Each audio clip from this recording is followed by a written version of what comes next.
Ibrani pasal 10, hari Jumat tanggal 3 Juli 2026. Persembahan yang sempurna. Di dalam hukum Taurat hanya terdapat bayangan saja dari keselamatan yang akan datang dan bukan hakikat dari keselamatan itu sendiri. Karena itu dengan korban yang sama yang setiap tahun terus-menerus dipersembahkan, hukum Taurat tidak mungkin menyempurnakan mereka yang datang mengambil bagian di dalamnya. Sebab jika hal itu mungkin, pasti orang tidak mempersembahkan korban lagi. Sebab mereka yang melakukan ibadah itu tidak sadar lagi akan dosa setelah disucikan sekali untuk selama-lamanya. Tetapi justru oleh korban-korban itu, setiap tahun orang diperingatkan akan adanya dosa. Sebab tidak mungkin darah lembu jantan atau darah domba jantan menghapuskan dosa. Ini sudah beberapa pasal Ibrani yang banyak berbicara tentang korban penghapus dosa, tentang imam besar, dan yang di sini dikatakan bahwa yang ada di dalam hukum Taurat itu hanya bayangan saja dari keselamatan yang akan datang. Bayangan karena itu setiap tahun ada imam besar yang mempersembahkan korban lembu jantan untuk nantinya domba jantan dan lembu jantan untuk korban penghapus dosa. Tetapi itu harus setiap tahun. Sekali setahun akan mempersembahkan. Tetapi kalau kita sudah baca bahwa Yesus Kristus hanya satu kali mempersembahkan dirinya sendiri, menumpahkan darahnya, merelakan darahnya ditumpahkan untuk selama-lamanya mencuci dosa kita. Nah, bagaimana supaya kita dicuci bersih dosa kita? Kita percaya Dia. Kita menenggelamkan, menguburkan diri kita bersama dengan Dia, sehingga dosa-dosa lama kita mati bersama dengan Dia, dan saat kita menerima Dia, mempercayai Dia, semua dosa kita Dia yang tanggung. Dan kita tidak perlu lagi setiap tahun seperti di perjanjian lama harus mempersembahkan lembu jantan atau darah domba jantan untuk menghapuskan dosa. Karena darah domba jantan dan lembu jantan itu hanya setiap sekali setahun dipersembahkan, tidak untuk selama-lamanya. Karena tidak mungkin darah lembu jantan atau darah domba jantan itu menghapuskan dosa.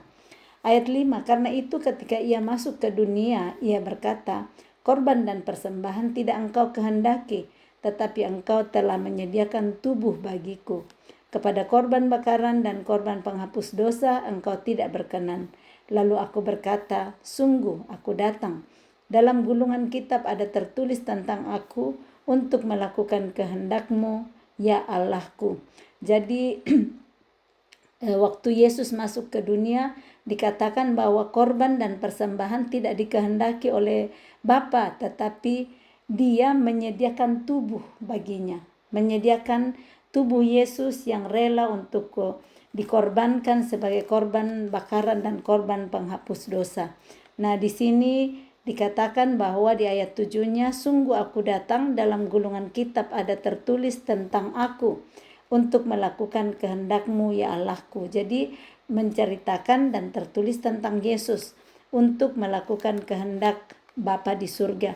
Nah, kita sebagai pengikut-pengikut Yesus, yang kita perlu lakukan hanya satu, yaitu seperti melakukan kehendak Bapa, seperti Yesus mengikuti kehendak Bapa, seperti Yesus melakukan kehendak Bapa.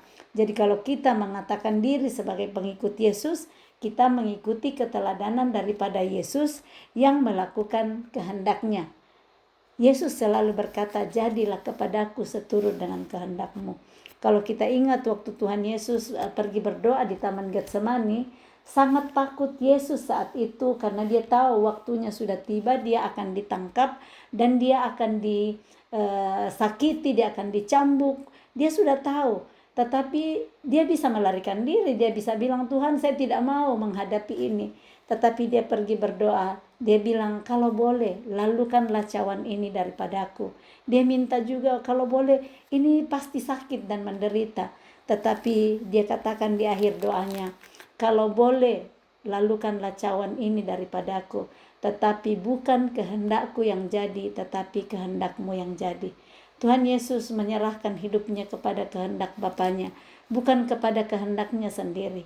Kalau kehendaknya sendiri, dia pasti melarikan diri dari proses penyalipan, dari proses pencambukan, diberi mahkota duri. Tetapi dia belajar ketaatan, dia mau taat kepada Bapanya. Di dalam penderitaannya, Yesus belajar ketaatan, dan dia taat kepada perintah Bapanya. Dia berkata, kehendakmu yang jadi, bukan kehendakku. Sehingga dia rela menyerahkan dirinya. Saat dia ditangkap, diperlakukan apapun, dia diam saja. Nah, ini keteladanan yang Yesus lakukan untuk kita, dimana kalau kita dicolek dikit aja sudah marah dan memberontak. Padahal mungkin Tuhan lagi mau mengajar kita untuk sabar terhadap seseorang.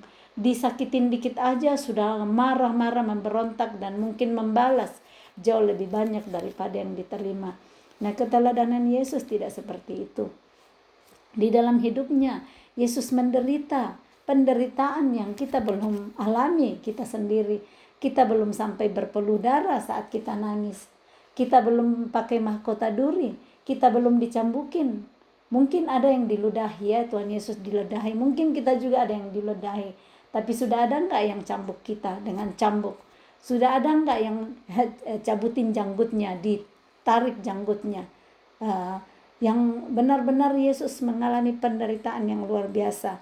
Jadi kalau kita bilang saya menderita Tuhan Yesus sudah menderita jauh lebih banyak dari kita sebelumnya. Jadi kalau kita mau percaya kepada Dia, pasti kita bisa sanggup untuk menanggung segala penderitaan kita. Dan di balik setiap penderitaan ada kemuliaan. Kita ingat di Filipi pasalnya yang kedua dituliskan di sana, karena ketaatannya Yesus taat dan tunduk kepada Bapanya, dia menyerahkan dirinya bahkan mati di kayu salib. Mati di kayu salib, sehingga oleh karena itu Bapa mengaruniakan kepada dia nama di atas segala nama. Ketaatan Yesus membuahkan kepada dia nama di atas segala nama. Jadi saat kita taat, jangan kita merasa rugi. Jangan kita merasa, kenapa saya ngalah sama orang ini. Saya kan lebih tua, dia lebih muda dari saya. Saya bos, dia anak buah. Atau apapun yang kita bisa lihat. Tetapi saat berkata, aku melakukan ini karena taat. Ini adalah perintah Tuhan. Usahakan berdamai dengan semua orang, kata Alkitab. Jadi saat kita rela mengalah untuk kedamaian, di sana kita menjadi pelaku firman. Kita yang akan dapat buah, untung dan berkat saat kita menjadi pelaku melakukan firman. Saat kita taat melakukan apa yang Tuhan perintahkan. Roma 12 ayat 18 mengatakan, sedapat-dapatnya kalau hal itu tergantung padamu, usahakanlah hidup berdamai dengan semua orang. Artinya kalau masih kita yang tentukan, hidup berdamai dengan semua orang. Tetapi kalau sudah ada orang lain yang tentukan, bukan kita nggak bisa paksa. Kalau orang nggak mau bicara ke kita, kalau orang nggak mau baik kepada kita nggak bisa paksa. Tapi bagian kita, selagi kita masih bisa melakukan, lakukanlah itu. Jadi itulah melakukan kehendak Allah. Ayat 8, dan di atas ia berkata, korban dan persembahan, korban bakaran dan korban penghapus dosa tidak engkau kehendaki, dan engkau tidak berkenan kepadanya, meskipun dipersembahkan menurut hukum Taurat. Dan kemudian katanya, sungguh aku datang untuk melakukan kehendakmu.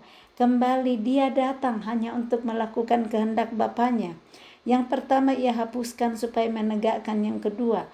Dan karena kehendaknya inilah kita telah dikuduskan satu kali untuk selama-lamanya oleh persembahan tubuh Yesus Kristus. Selanjutnya setiap imam melakukan tiap-tiap hari pelayanannya dan berulang-ulang mempersembahkan korban yang sama sekali tidak dapat menghapuskan dosa. Tetapi ia setelah mempersembahkan hanya satu korban saja karena dosa, ia duduk untuk selama-lamanya di sebelah kanan Allah. Dan sekarang ia hanya menantikan saatnya di mana musuh-musuhnya akan dijadikan tumpuan kakinya. Jadi Yesus hanya melakukan satu kali korban dosa saja untuk selama-lamanya. Sebab oleh satu korban saja ia telah menyempurnakan untuk selama-lamanya mereka yang ia kuduskan. Dan tentang hal itu Roh Kudus juga memberi kesaksian kepada kita. Sebab setelah ia berfirman, inilah perjanjian yang akan kuadakan dengan mereka Sesudah waktu itu, ia berfirman pula, Aku akan menaruh hukumku di dalam hati mereka dan menuliskannya dalam akal budi mereka, dan aku tidak lagi mengingat-ingat dosa-dosa dan kesalahan mereka. Ini tentang aku menaruh hukumku di dalam hati mereka dan menuliskannya dalam akal budi mereka. Kita sudah baca sebelumnya itu di Ibrani 8 ayatnya yang ke-10.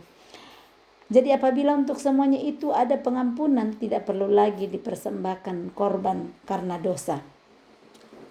Kalau Tuhan sudah mengampuni kita dengan Yesus Kristus mati di kayu salib, tidak perlu lagi persembahan korban karena dosa, tidak perlu lagi ada kambing jantan yang dipersembahkan supaya dosa diampuni. Karena Yesus sebagai domba, yang anak domba Allah yang sudah mempersembahkan dirinya.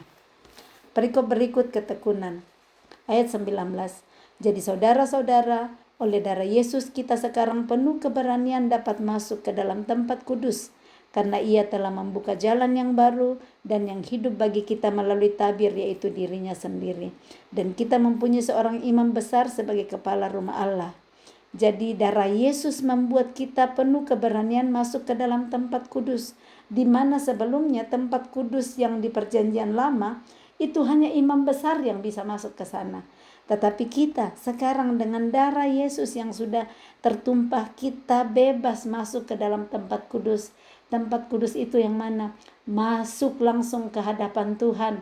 Kita bisa langsung menghadap Bapa. Bapa berdoa kepada Dia tanpa harus melalui imam besar. Kita bisa datang mohon ampun kepada Dia. Saat kita melakukan salah, melakukan dosa, kita dalam nama Tuhan Yesus pergi kepada Bapanya untuk mohon pengampunan. Tidak perlu lagi imam besar yang mewakili untuk minta ampun atas dosa kita. Ayat 22, ayat 21 dulu. Dan kita mempunyai seorang imam besar sebagai kepala rumah Allah, yaitu Yesus. Nah, ayat 22, karena itu marilah kita menghadap Allah dengan hati yang tulus ikhlas dan keyakinan iman yang teguh. Oleh karena hati kita telah dibersihkan dari hati nurani yang jahat, dan tubuh kita telah dibasuh dengan air yang murni. Jadi saat hati kita, hati nurani kita yang penuh dengan kejahatan, kenajisan, Yeremia mengatakan demikiannya, hati kita penuh kenajisan. Dan di sini kalau hati yang penuh najis itu telah dibersihkan dan dibasuh dengan air yang murni tubuh kita, maka di sana kita akan tulus hati dan punya keyakinan iman yang teguh. Jadi bagaimana seseorang mempunyai hati yang tulus? Kita sering dengar dikatakan ya, dia tulus sekali. Kan kadang kita lihat orang memberi, melayani tetapi enggak tulus. Ada maksud-maksud di belakang apa yang dilakukan. Tetapi orang yang tulus ikhlas dan keyakinan iman yang teguh, itu adalah orang yang hatinya telah dibersihkan dari hati nurani yang jahat dan tubuhnya telah dibasuh dengan air yang murni. Air yang murni itu firman Tuhan. Ayat 23, marilah kita teguh berpegang pada pengakuan tentang pengharapan kita, sebab Ia yang menjanjikannya setia. Kalau kita dijanji oleh seseorang, dan kita tahu orang yang berjanji itu pasti tepatin janjinya, kita akan setia berpegang teguh pada pengharapan itu. Misalnya kita dijanji uang 100.000. Nah, yang janji itu kita kenal pasti menepati janjinya. Kita akan pegang teguh janji itu sekalipun sudah 1 bulan, sudah 2 bulan, sudah 3 bulan, sudah 4 bulan belum datang. Tapi karena kita percaya yang memberi janji itu, maka kita akan terus berpengharapan. Dia janji saya 100.000. Pasti mungkin karena ada situasi, mungkin lupa ataukah belum waktunya, jadi orang itu belum kasih. Tapi kalau dia janji, dia pasti memberi. Nah, seperti inilah Tuhan. Apalagi Tuhan. Jadi marilah kita teguh berpegang pada pengakuan tentang pengharapan kita, sebab Ia yang menjanjikannya setia. Apa yang Tuhan janji dalam hidup saudara hari ini? Apa janji-janji Tuhan melalui firman-Nya buat saudara? Masa depanmu ada. Karena masa depan sungguh ada, harapanmu tidak pernah hilang. Amsal 23 ayat 18. Pegang itu Jangan bilang di depan saya nggak ada harapan. Saya lihat masa depan rumah tangga saya tidak ada harapan. Saya lihat masa depan pekerjaan saya tidak ada harapan. Saya lihat masa depan anak-anak saya tidak harapan. Pegang firman Tuhan yang sudah berjanji, masa depanmu sungguh ada, harapanmu tidak akan hilang.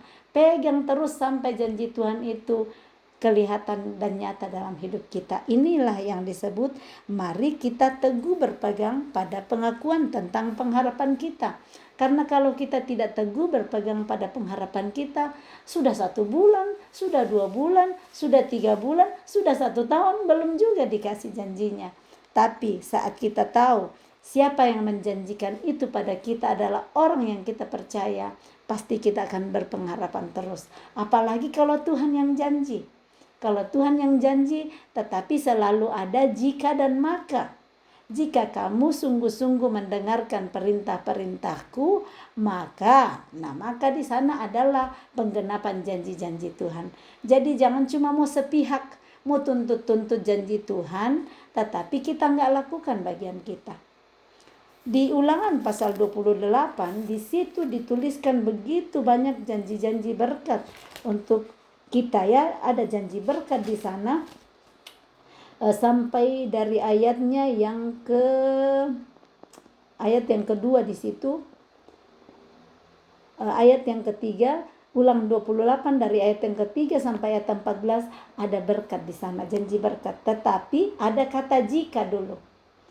Ulangan 28 ayat 1 berkata, jika engkau baik-baik mendengarkan suara Tuhan Allahmu dan melakukan dengan setia segala perintahnya yang kusampaikan kepadamu pada hari ini, maka Tuhan Allahmu akan mengangkat engkau di atas segala bangsa di bumi. Segala berkat turun semua. Kalau ada waktu baca ayat 2 sampai ayat yang ke-14, itu semua janji berkat. Tetapi ada perkataan terlebih dahulu, jika engkau baik-baik mendengarkan suara Tuhan. Suara Tuhan didengar dari mana? Dari pembacaan firman Tuhan, dari mendengar khotbah. Tapi khotbah bukan semuanya murni. Firman Tuhan itu yang murni semua. Jadi baca firman Tuhan, saat kita dengar baik-baik suaranya itu dan kita lakukan dengan setia, artinya dilakukan bukan cuma 1-2 kali, besok lagi stop. Tidak tekun, kita harus setia dan tekun. Maka kalau kita dengan setia melakukan segala perintah yang telah disampaikan kepada kita, maka Tuhan akan mengangkat engkau di atas segala bangsa di bumi. Janji-janjinya di dalam Ulangan 28 akan dihidupi, tetapi kita perlu dulu melakukan bagian kita, yaitu mendengarkan baik-baik suaranya dan melakukan dengan setia segala perintahnya. Kita lanjut dulu. Sudah sampai di mana tadi ya? Tadi saya sudah selesai sampai di ayatnya yang ke-22 tentang tulus ikhlas. Saya ulang ya, karena itu marilah kita menghadap Allah dengan hati yang tulus ikhlas dan keyakinan iman yang teguh. Oleh karena hati kita telah dibersihkan dari hati nurani yang jahat dan tubuh kita telah dibasuh dengan air yang murni. Marilah kita teguh berpegang pada pengakuan tentang pengharapan kita, sebab Ia yang menjanjikannya setia. Dan marilah kita saling memperhatikan supaya kita saling mendorong dalam kasih dan dalam pekerjaan baik. Kita perlu saling memperhatikan satu dengan yang lain. Kita perlu saling mendorong satu dengan yang lain dalam kasih. Jangan kita yang lain lihat satunya naik, kita malah cemburu dan kita mau jolok biar jatuh. Tetapi mari saling memperhatikan supaya saling mendorong dalam kasih dan dalam pekerjaan baik. Jadi jangan mendorong untuk membuat yang jahat, tetapi saling mendorong dalam kasih dan dalam pekerjaan baik. Ayat 25.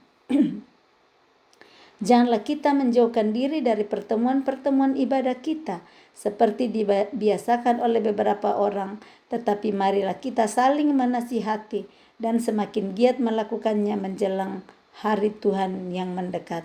Jadi dikatakan janganlah kita menjauhkan diri dari pertemuan-pertemuan ibadah kita. Kalau ada pertemuan tentang firman di sana atau bercerita tentang kebaikan Tuhan, saling menasihati bagaimana sebagai istri, bagaimana sebagai suami, sebagai anak. Semua sudah ada pelajarannya, pengajarannya di dalam firman Tuhan. Maka di situ saat kita terus-menerus tidak menjauhkan diri, pasti kita yang untung. Bukan orang lain yang untung, tapi diri kita sendiri yang diuntungkan. Kita saling menasehati, kita giat melakukan semua kegiatan ibadah kita itu, di mana ibadah juga adalah melakukan perintah Tuhan setiap hari. Maka saat kita semakin giat melakukannya menjelang hari Tuhan yang mendekat, jangan sia-siakan waktu kita. Jangan buang-buang waktu, karena waktu Tuhan itu sangat berharga. Ayat 26, sebab jika kita sengaja berbuat dosa sesudah memperoleh pengetahuan tentang kebenaran, maka tidak ada lagi korban untuk menghapus dosa itu. Kalau sudah tahu berdosa kalau berbohong, baru tetap lakukan. Kalau sudah tahu berdosa kalau mencuri, masih tetap lakukan. Kalau sudah tahu berdosa kalau selingkuh, masih pergi selingkuh. Kalau tahu berdosa karena sombong, masih lakukan. Semua masih lakukan. Di sini dikatakan tidak ada lagi korban untuk menghapus dosa itu. Kita sudah tahu kebenaran, sudah diajar kebenaran, baru kita lakukan lagi. Tidak ada korban penghapus dosa. Jadi hati-hati, jangan kita pandang remeh firman Tuhan. Firman Tuhan itu saat kita dengar akan menolong. Oh, hari ini saya tahu kebenaran. Ternyata kalau saya sengaja, artinya saya sudah tahu dosa, baru saya sengaja bikin lagi. Saya sudah tahu kalau dosa, tapi saya sengaja lakukan. Maka tidak ada lagi korban untuk menghapus dosa itu. Ayat 27. Tetapi yang ada ialah kematian yang mengerikan, akan penghakiman dan api yang dahsyat yang akan menghanguskan semua orang durhaka. Ternyata orang yang sengaja berbuat dosa sesudah memperoleh pengetahuan tentang kebenaran itu disebut orang yang durhaka. Orang yang durhaka yang masih sengaja berbuat dosa padahal sudah tahu bahwa itu tidak disukai oleh Tuhan dan tetap melakukannya. Kemana? Ini dikatakan di ayat 27. Ada kematian yang mengerikan dan penghakiman dan api yang dahsyat yang akan menghanguskan semua orang durhaka. Masih ada kesempatan hari ini untuk kita. Kita masih hidup hari ini. Segera balik, putar haluan. Kalau selama ini sudah tahu dilarang untuk berbohong, masih bohong. Dilarang mencuri, masih mencuri. Dilarang untuk tidak menghormati orang tua, masih tidak menghormati orang tua. Semua perintah Tuhan yang ada, masih mengingini milik sesama.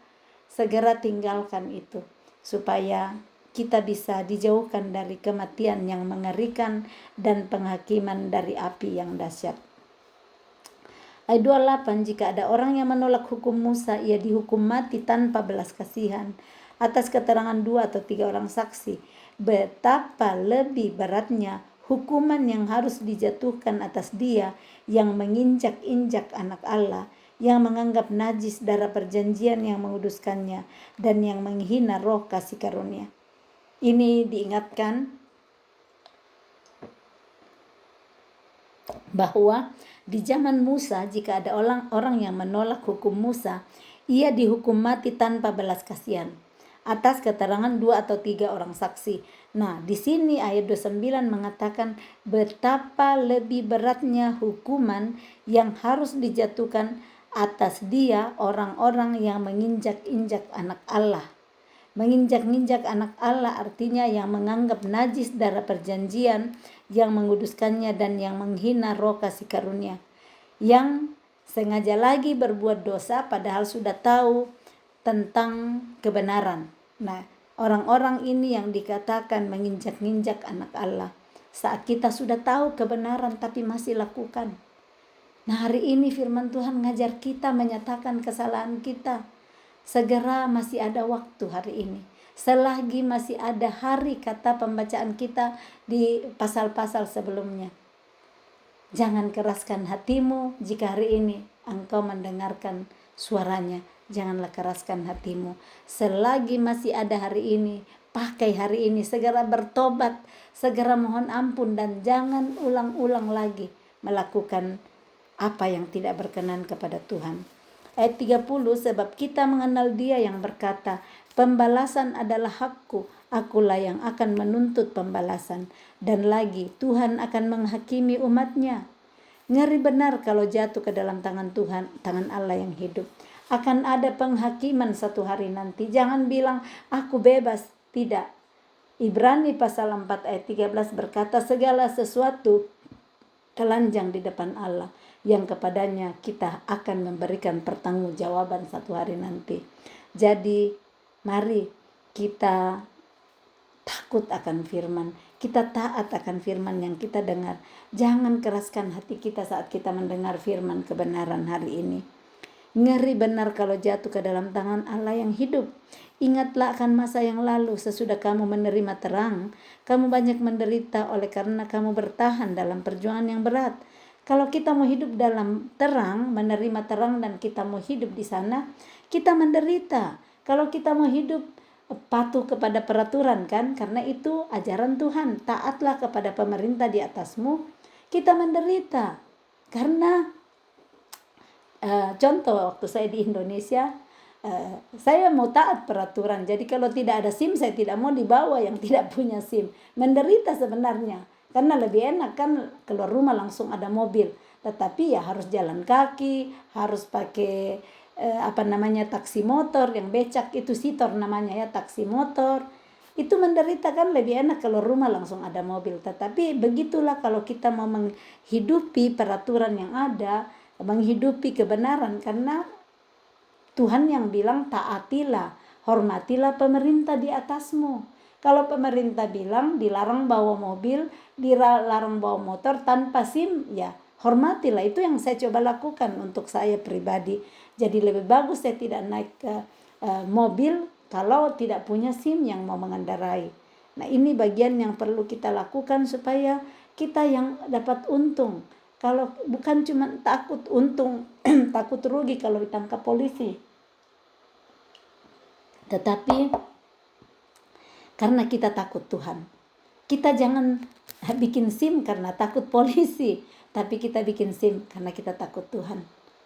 Kita taat peraturan, kita enggak melanggar aturan lalu lintas seperti lampu merah karena takut ditangkap polisi. Tapi mari takut dan taat kepada Tuhan yang sudah memberikan kepercayaan kepada pemerintah untuk aturan-aturan yang ada. Ayat 33, baik waktu kamu dijadikan tontonan oleh cercaan dan penderitaan, maupun waktu kamu mengambil bagian dalam penderitaan mereka yang diperlakukan sedemikian. Memang kamu telah turut mengambil bagian dalam penderitaan orang-orang hukuman, dan ketika harta kamu dirampas, kamu menerima hal itu dengan sukacita, sebab kamu tahu bahwa kamu memiliki harta yang lebih baik dan yang lebih menetap sifatnya. Ada enggak orang yang senang kalau hartanya dirampas? Kalau dirampas hartanya, pasti enggak senang kan? Dirampas artinya diambil dengan paksa. Nah, dikatakan ketika harta kamu dirampas, kamu menerima hal itu dengan sukacita. Orang akan bilang bodoh banget dirampas hartanya, tetapi masih bersukacita. Kenapa? Sebab kamu tahu bahwa kamu memiliki harta yang lebih baik dan yang lebih menetap sifatnya.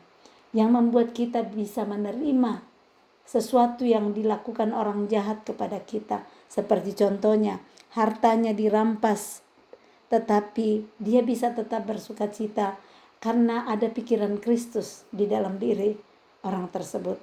Pikiran Kristus akan berkata ada harta yang lebih baik, yang lebih menetap sifatnya daripada yang sudah dirampas orang tersebut. Inilah yang membedakan saat kita mau terus memakai pikiran Kristus dalam hidup kita.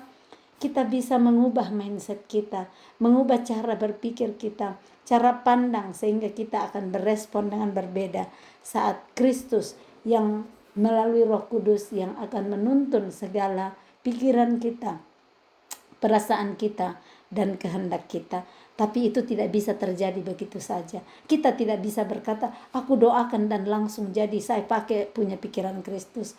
Perlu diusahakan dan perlu dicari. Diusahakan bagaimana ya kita akan hadapi situasi-situasi yang akan memaksa kita untuk mau berpikiran Kristus atau kita mau ikuti perasaan dan pikiran kita sendiri. Disitulah kita bisa lihat bagaimana teruji orang-orang yang mau mengikuti perintah Tuhan atau tidak. Ayat 35, sebab itu janganlah kamu melepaskan kepercayaanmu karena besar upah yang menantinya. Berarti orang bisa melepaskan kepercayaan. Kenapa orang bisa melepaskan kepercayaan? Marah sama Tuhan. Jengkel karena Tuhan, sudah lama saya berdoa, kok tidak ada jawaban doa saya? Tuhan, saya sudah berusaha melayani Engkau dengan sepenuh hati, tetapi hidupku banyak terus masalah. Orang bisa melepas kepercayaan. Tetapi kalau di ayat 35 ini kita pegang, dikatakan, janganlah kamu melepaskan kepercayaanmu karena besar upah yang menantinya. Upah besar menanti, sekalipun kita mengalami penderitaan, mengalami kesesakan, mengalami kecapean, tetapi upah besar menanti saat kita tidak melepaskan kepercayaan, harapan kita kepada Dia. Sekalipun kita mengalami penganiayaan, tidak dianggap orang, tidak dihargai orang, tetap bersukacita. Sekalipun harta dirampas, tetap bersukacita. Nah, seperti ini kalau orang lain lihat akan bilang, gila ini orang, tidak ada hati lagi, sudah tidak ada perasaan, diinjak-injak orang, gak dihargai orang, masih mau baik sama orang lain. Karena pikiran Kristus yang memerintah dan kekuatan dari Roh Kudus yang menuntun. Kalau kita mau, kadang kita bilang, tidak mungkin, bagaimana saya bisa bertindak seperti itu, karena masih mempertahankan pikiran sendiri. Tetapi saat pakai pikiran Kristus, orang mau jahatin bagaimanapun, kita akan tetap baik. Kita akan tetap melakukan perintah Tuhan. Kita tetap akan melakukan berdamai dengan semua orang. Seperti Roma 12 ayat 18 katakan. Ayat 36, sebab kamu memerlukan ketekunan, supaya sesudah kamu melakukan kehendak Allah, kamu memperoleh apa yang dijanjikan itu. Ingat tadi bagaimana ayat 23 berkata, marilah kita teguh berpegang pada pengakuan tentang pengharapan kita, sebab Ia yang menjanjikannya setia. Ini ayat 36 lanjutkan bahwa sebab kamu memerlukan ketekunan. Di dalam kita teguh berpegang tentang pengharapan kita diperlukan ketekunan. Tekun artinya dari waktu ke waktu, dari hari ke hari, belum dapat hasil, belum dapat janji, tapi terus tekun, tetap berpegang teguh. Nah, di sana saat kita tekun, sesudah kita dalam ketekunan kita melakukan kehendak Allah, jadi ketekunan itu melakukan kehendak Allah, melakukan apa yang Tuhan perintahkan. Kamu memperoleh apa yang dijanjikan itu. Apa yang dijanjikan kita bisa terima ternyata melewati ketekunan dan teguh berpegang kepada pengharapan yang sudah dijanjikan kepada kita. Tapi kalau kita dapat janji, tapi kita nggak teguh berpegang pada pengharapan, kita tidak setia, kita tidak tekun, pasti kita tidak akan terima janji itu. Kalau bilang, iya sudah 5 tahun, sudah 10 tahun, sudah 12 tahun, sudah 13 tahun, suamiku belum berubah, istriku belum berubah. Tetap teguh berpegang kepada Dia yang memberikan pengharapan. Aku dan seisi rumahku, aku akan beribadah kepada Tuhan. Sekalipun di depan mata suami atau istri belum mau diajak ke gereja bersama, belum mau doa bareng, tetap pegang janji itu. Lakukan dengan setia dan tekun kehendak Tuhan. Lakukan hidup takut akan Tuhan sekalipun pasangan belum, sekalipun anak-anak belum. Nah, apalagi kalau kita sudah memberi contoh dulu ke anak-anak kita. Pasti anak-anak akan melihat bagaimana tekunnya orang tuanya melakukan perintah Tuhan. Itulah yang nanti akan menular kepada keluarga kita, sehingga firman yang mengatakan, karena satu orang bertobat dalam satu rumah, seisi rumah diselamatkan. Kenapa? Karena yang bertobat itu mulai terus-menerus dari hari ke hari beribadah kepada Tuhan, melakukan perintah-perintah Tuhan, sehingga menular. Kalau dulu mama cerewet, mama dulu suka marah-marah, anaknya lihat berubah dari hari ke hari, manis kepada anak-anak. anak-anaknya akan diubahkan juga. Jadi mulai dari kita dulu berubah, jangan tunggu orang lain berubah. Kita dulu saja yang berubah. Jangan paksa pasangan kita untuk berubah, anak-anak kita berubah, tapi kitalah dulu yang harus berubah. Ayat 36 saya ulang, sebab kamu memerlukan ketekunan supaya sesudah kamu melakukan kehendak Allah, kamu memperoleh apa yang dijanjikan itu. Ayat 37, sebab sedikit bahkan sangat sedikit waktu lagi dan Ia yang akan datang sudah akan ada tanpa menangguhkan kedatangannya. Dia akan segera datang sedikit waktu lagi. Tetapi orangku yang benar akan hidup oleh iman, dan apabila ia mengundurkan diri, maka aku tidak berkenan kepadanya. Ternyata orangnya yang benar, orang yang percaya kepada Dia akan hidup oleh iman. Kita hidup oleh iman. 1 Yohanes 5 ayat 4 mengatakan bahwa apakah yang mengalahkan dunia selain iman kita? Yang bisa mengalahkan dunia adalah iman. Dan di sini orang yang benar, ayat 38, orangku yang benar akan hidup oleh iman. Dan apabila ia mengundurkan diri, maka aku tidak berkenan kepadanya. Orang yang mengundurkan diri dari iman apa yang dia percaya, ternyata dikatakan Tuhan tidak berkenan lagi kepadanya. Ayat 39, tetapi kita bukanlah orang-orang yang mengundurkan diri dan binasa, tetapi orang-orang yang percaya dan yang beroleh hidup. Kita aminkan, kita bukan orang-orang yang mengundurkan diri dan menjadi binasa, di mana Tuhan tidak berkenan lagi kepada kita, tetapi kita mengaminkan, mendeklarasikan bahwa kita adalah orang-orang yang percaya dan yang beroleh hidup. Amin. Salam kasih, Tuhan Yesus memberkati. Shalom.